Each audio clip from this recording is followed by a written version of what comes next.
Welcome everyone to Vested Interest. It's Shane back again for another stock pick of the day. It is Tuesday, January 17th, halfway through the month already. I feel like it was New Year's yesterday. Just goes to show you time does fly, and in dividend investing, it is one form of investing that you can use time to your advantage and let the time pass as you collect those dividends.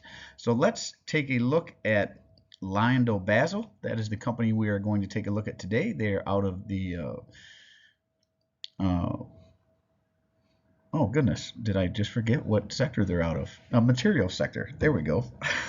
Brain fart. Well, let's look at LyondellBasell. Let's jump right into the video and not waste any more time. And if you want to know more about them, check them out at www.lyondellbasell.com. That is their homepage where I pulled this information from. LyondellBasell is one of the largest plastic chemical and refining companies in the world. Every day, our employees work around the clock to reliably and safely deliver the chemicals, polymers, fuels, and technologies that advance solutions to our world's biggest challenges. We are the leading producer of oxyfuels worldwide, as well as polypropylene in North America and Europe. We are also the world's largest global licensure of polyethylene technologies. So they have their hands in chemicals, polymers, plastics, advanced polymers. So that would be your automotive plastics, fuels, and technology. And if you go to their homepage, actually you can click on each one of these icons and it will take you to another portion of their web page and kind of run through the different products that they provide for each one of these. So again, if you want to know more about them, check them out at www.lyondellbasell.com. That is their homepage.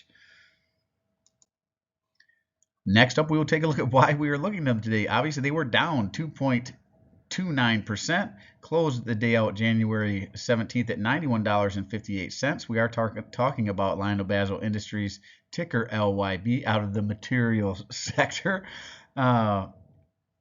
And they have a 52-week range as low as $71.46, as high as $117.22. Obviously, I would like them if they were closer to that 52-week low. They currently are running kind of in the mid-range between the low and the high here. Average volume is 2.1 million. Today's was 1.4, so less volume than overall. Their average and market cap of 29.821 billion. Their beta is 1.21, so they are more volatile than the overall market. You can see some of that volatility today. Looks like a big drop off in the morning, then kind of leveled out throughout the day. PE ratio is extremely low, 7.07. Their earnings per share is nice, $12.95 per share. Next earnings date coming up is between January 26th to January 30th. And their forward dividend is $4.76 on the year. And that's paid out quarterly. Now, we will see something here in a little bit on this dividend. They did pay out a special dividend this year.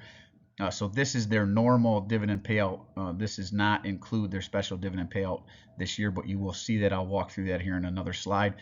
And their dividend yield currently is above 5%, 5.08%. So very nice dividend yield. Obviously, as they pull back closer to this 71.46, the higher that yield will get. Their last ex-dividend date was November 25th, which means they should have one coming up, if not later this month, sometime in February. And according to Yahoo Finance, where I pulled this information, I am not affiliated, just where I like to post some information. They have a one-year target estimate of $89.50 for the stock price. Excuse me. So it speaks to some downside appreciation. So maybe it goes closer or falls back down to this 52-week low here, right? If they're estimating it lower than where it currently sits, obviously they are estimating a further pullback.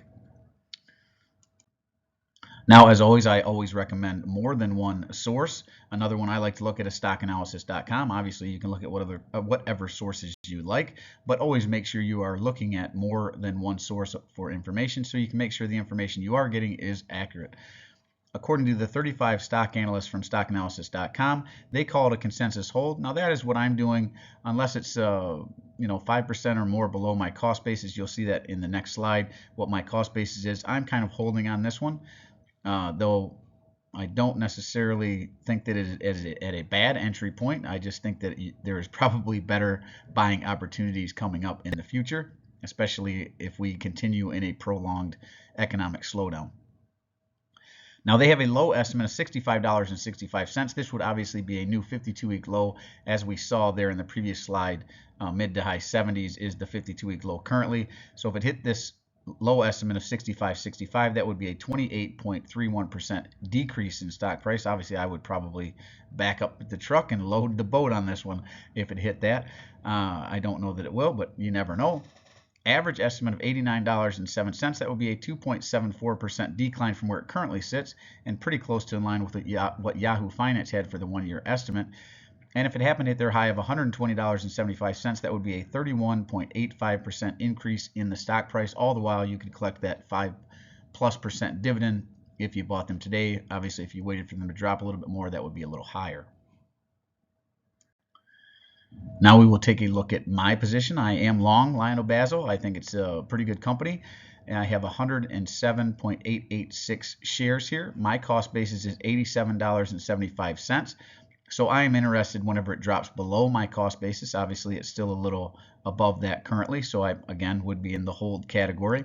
But if it did drop down further, I might look to add a little more. It is a large position in my portfolio. I think it's one of the top 10. Actually, I know it's one of the top 10. I have $9,466.77 invested in this. It's currently up 4.54%. Total value of $9,883.44. Now, I did want to talk through the dividend payout. Usually, I look for 75% or less. This is 76%, so it's just above that. Again, I don't mind that with it being a higher yielder, so I'm all right with a little higher payout ratio if it's in the high yield category. Now, if this was at 2.3 or even 3% dividend yield, I probably would not be interested, because if it was already at 76%, that doesn't give them a lot of runway to increase the dividend in the future. And this actually is a little misleading, because this does include, I believe, right here, you'll see that they did increase dividends. March 4th, it was $1.13. In June, it was $1.19. But then here again in June, you got this special dividend, a $6.39 per share payout. So very high special dividend payout. Doesn't happen all the time, does happen from time to time. I got this year very nice, and that's part of the reason my position is so large. It bought a big tranche of dividends whenever this was paid out, and then obviously right back to the $1.19 payouts in August and November. So the typical payout will be around $1.19. Actually, should be another dividend raise coming up here sometime in June, most likely, to keep on track with their dividend increases. But the dividend growth is not 149.77%. That would be astronomical if it was. And the reason for that, like I said, is this special dividend here paid out in June along with their regular dividend. So very nice dividend payout. They do return a lot of capital to their shareholders. Again, that's why I hold them. I like dividends. I like to receive money back for holding shares and stocks over time. Again, dividend investing, dividend growth investing is the one investing form where time is your friend. The longer you hold good stocks that are paying dividends, the more dividends you collect. All the while, you can get appreciation as well if you buy them at the right price, right? Don't let people fool you into think there is no growth in dividend growth investing. There is. It all depends on how you buy the stock. You build your buy or your growth in whenever you buy, right? So I'm looking for a good price, a lower than what I feel is fair value or fair value, so that I can get that growth along with the dividends, right? I want both.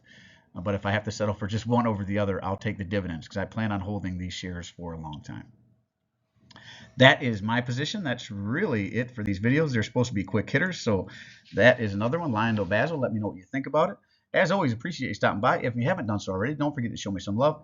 Hit that thumbs up, right? Thumbs up, ring the notification bell down below, and most importantly, subscribe to the channel. Join me on this journey to financial freedom. If you know anyone who might find value in this content, go ahead and share the videos with them, and drop a comment down below. Let me know what you think of LyondellBasell.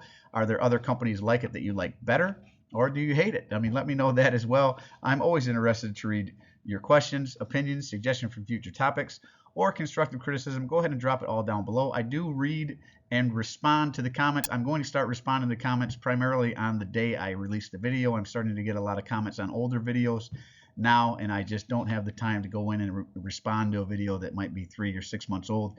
But definitely keep watching. I appreciate everyone out there. Thank you for subscribing to the channel. For those of you who are already subscribers, the channel continues to grow because of people like you. I'm glad you enjoy them. And if you can see, I've got my Chuck E. Cheese shirt on. I'm about to go hit the gym downstairs. So appreciate you stopping by. We will see you in the next one. This is Shane signing off, wishing peace and prosperity to you and yours. And remember, financial security comes to those that take a vested interest. Hey, have a great week. We'll see you in the next one. I'm not a financial advisor. Nothing in this presentation should be considered financial advice. I'm only sharing my opinion and investing journey for educational and entertainment purposes. Investing involves risk. You can lose money. You should never invest any amount you're not comfortable losing. Always do your own research. Invest based on your situation and circumstances and select your advice here or seek the advice counsel of a certified financial advisor.